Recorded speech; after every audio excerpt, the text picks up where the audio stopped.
Bonjour à tous. Dans notre vie, nous sommes très souvent impatients.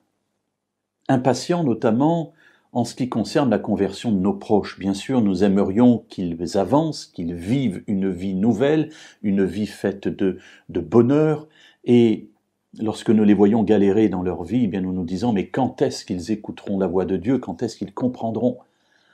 Et cette impatience est là et parfois mine notre existence.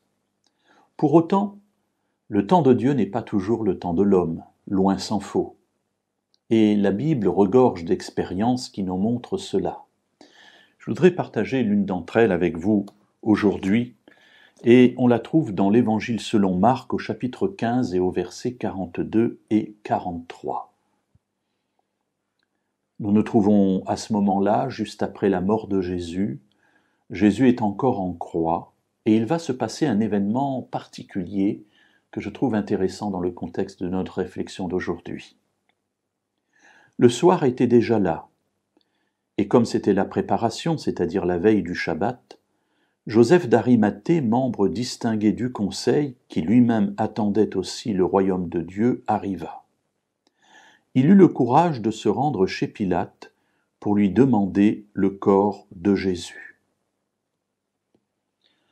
Voilà Joseph d'Arimathée, c'est un membre du conseil, c'est-à-dire du Sanhédrin, le tribunal suprême juif de l'époque de Jésus, et ce sont des gens qui, d'une manière générale, étaient opposés à Jésus. Un grand nombre des pharisiens étaient opposés à Jésus.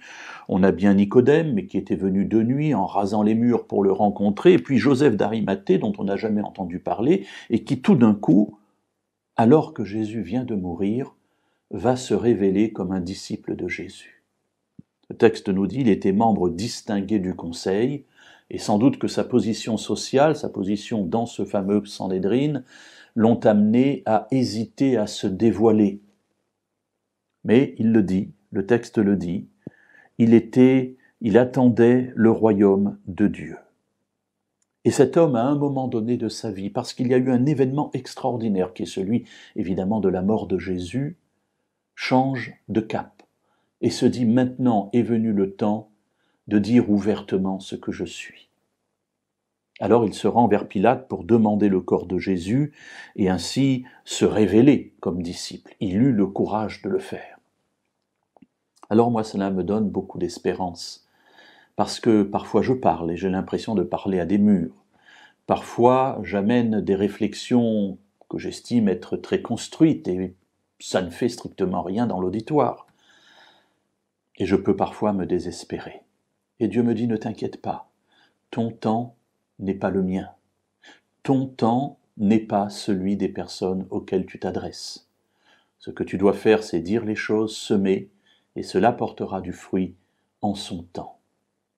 Le temps de Joseph d'Arimathée a mis un peu plus longtemps que peut-être nous l'aurions aimé, mais il a fini par se dévoiler comme disciple de Jésus.